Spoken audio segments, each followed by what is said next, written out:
대한민국이 미국, 중국과 함께 차세대 공중 전투 체계, 즉 6세대 전투기를 가장 빠른 속도로 개발하는 선두 국가의 이름을 올릴 가능성이 높아졌다는 사실이 보도됐습니다. 6세대 전투기는 전 세계 항공무기 체계의 판도를 완전히 뒤바꿀 수 있는 단어로 많은 국가들이 개발하려고 달려들고 있습니다. 최근 프랑스에서 열린 2025 파리 에어쇼 현장을 비롯해 세계 항공우주 전문가들은 실제로 한국의 기술력과 프로젝트 진척 속도를 진지하게 평가하기 시작했습니다. 그리고 이 소식이 전해지자 인도네시아에서는 KF-21 공동개발 사업에 다시 관심을 보이며 복귀를 타진하고 있다고 하는데요. 오늘은 KF-21의 6세대 전투기 개발과 다시 한국으로 돌아오려는 인도네시아에 대해 알아보겠습니다. 지금 한국의 방위산업 현장을 들여다보면 정말 분위기가 예전과 다릅니다. 과거에는 단순히 선진국 기술을 쫓아가겠다는 수준이었다면 이제는 세계에서 가장 빠르게 남들이 생각 못한 방식으로 판을 흔들겠다는 자신감이 자리 잡고 있습니다. 실제로 파리 에어쇼 2025 현장에서 공개된 한국항공우주산업의 전시 부스는 단순히 전투기 모형만 세워놓은 게 아닙니다.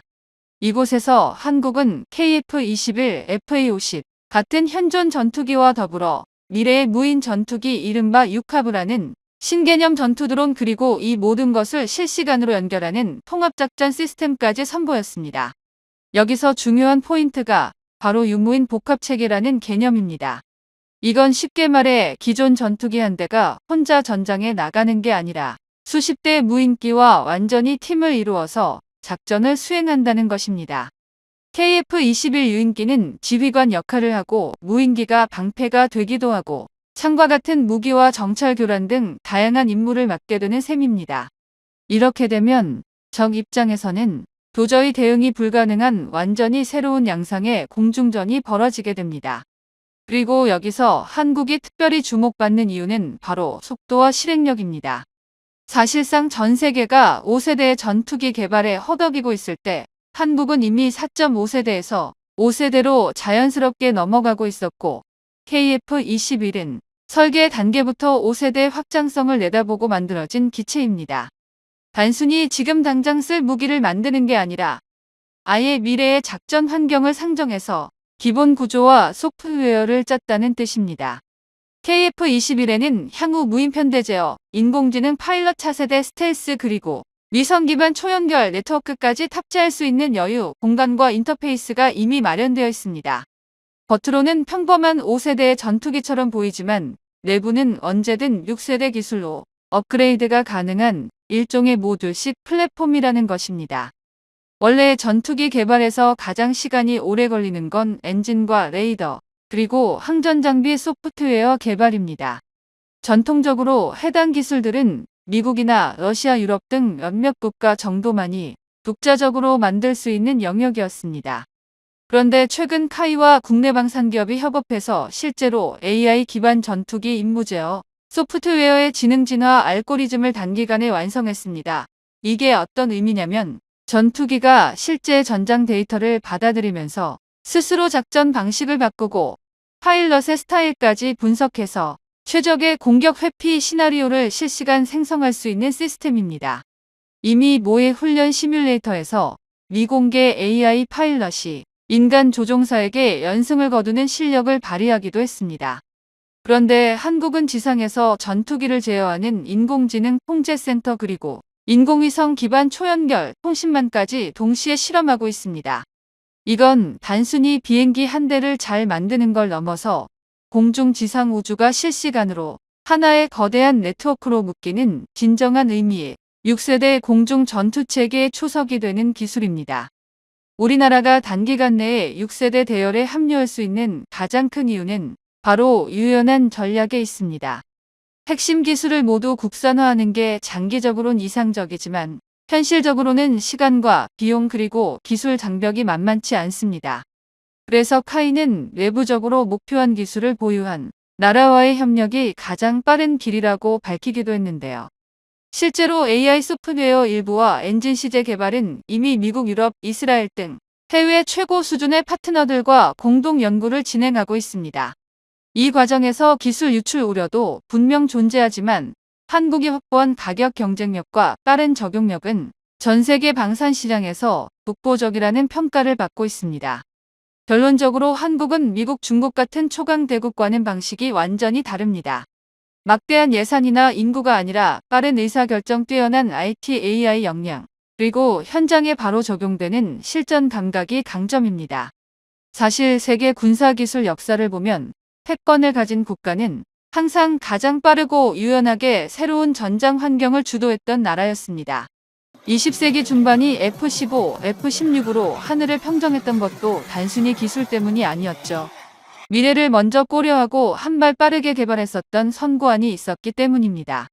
미국은 이미 보잉과 함께 NGAD 프로그램을 밀어붙이고 있고 F-47이라는 실전형 기종 개발에 수십조 원을 투입하고 있습니다.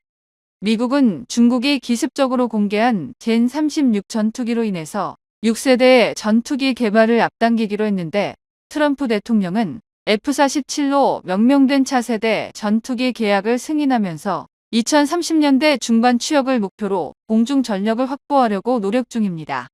유럽에서는 5세대 전투기 개발 사업이 미국에 뒤처지자 바로 4세대는 건너뛰고 6세대급 전투기 개발 사업을 빠르게 진행했으며 영국과 일본이 주도하고 있는 GCAP 사업과 프랑스, 독일이 주도하고 있는 FCAS 사업으로 양분되어 있습니다. 2030년대 중반 양산이 이루어지면 유럽은 두 종류의 6세대급 전투기를 확보하게 될 예정인데 문제는 넘어야 할 산이 굉장히 높다는 것입니다. 6세대급 전투기에 대한 개념도 아직까지 정립이 되지 않은 상황에서 유럽이 개발하고 있는 두 가지 프로그램은 세부적인 단계에서 참가 국가들 간의 이해관계가 틀려 논쟁이 진행되고 있습니다. 일본 정부도 이 같은 어려움을 최근 인정하면서 전투기 개발 프로그램이 수년 이상 지연될 수 있다고 밝히기도 했습니다. 인도와 사우디까지 개발 사업에 추가로 참가하면서 이러한 문제는 더욱더 심각해질 것이기에 대한민국이 빠르게 진행하는 KF-21 개발 사업이 주목을 받고 있습니다. 우리의 엔지니어들이 무인 전투기 AI를 만들다가 의도치 않게 비행 중 급작스러운 기상 변화에 완벽하게 대응하는 새로운 알고리즘을 개발하기도 했습니다.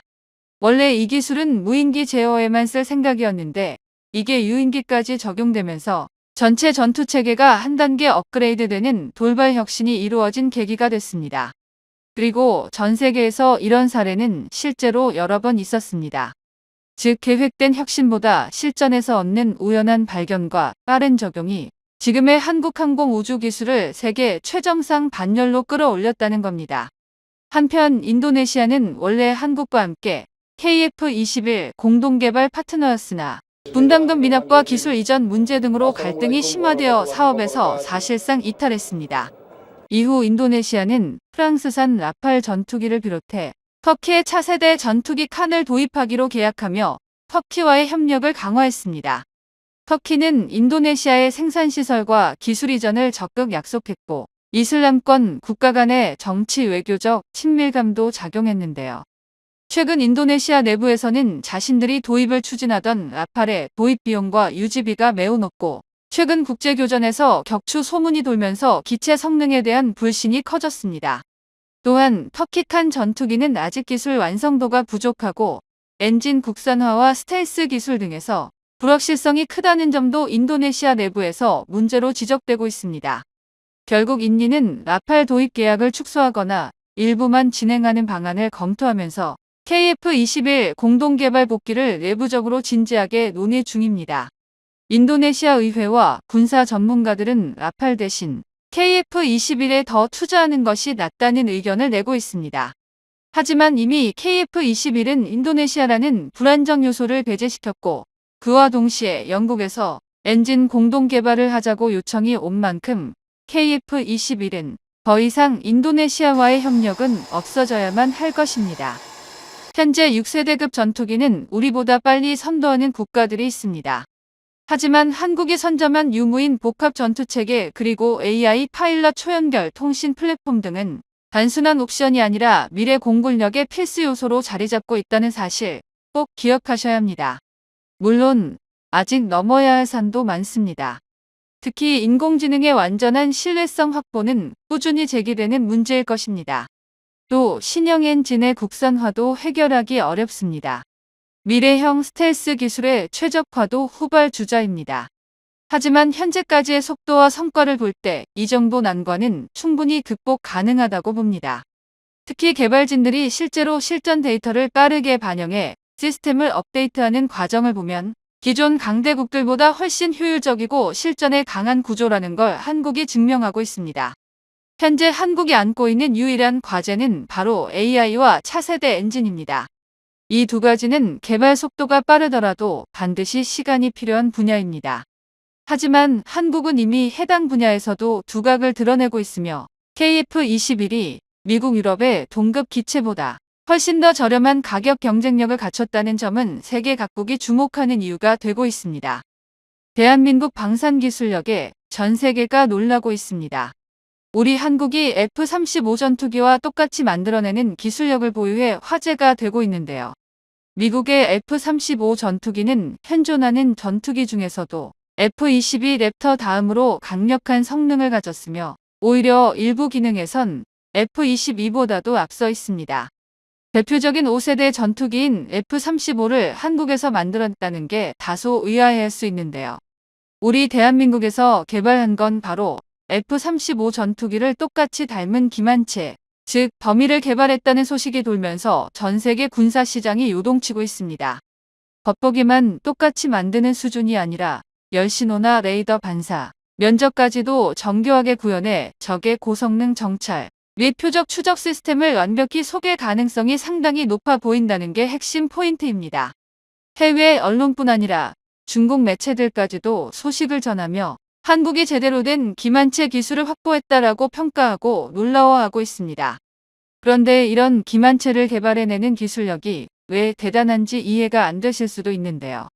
러시아와 우크라이나 전쟁으로 인해 서로를 속이기 위한 다양한 더미가 등장하며 그 효용성이 입증되었습니다. 전투기 가격이 엄청나다 보니 실제 기체를 보호하면서도 동시에 적의 미사일을 고가의 더미로 유인하는 전략이 점점 필수가 되고 있는 상황입니다.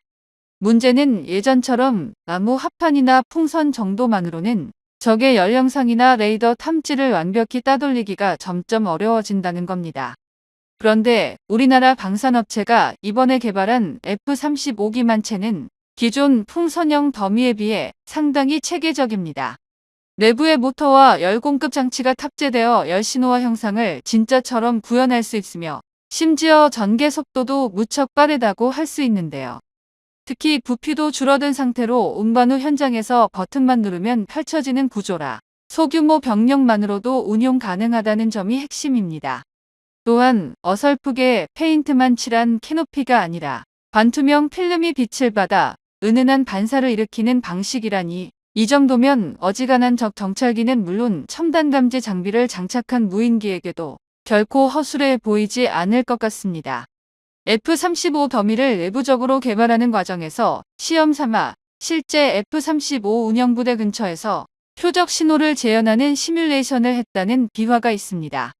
일각에서는 우리 군이 실제 F-35 보유 국가들과 협업하여 미묘한 레이더 특성이나 열영상 특성을 부분적으로 공유받았다라는 설도 있을 정도로 한국이 개발한 더미가 그만큼 진짜와 구분하기 어려울 정도로 정교하게 개발됐다는 의미이기도 한데요.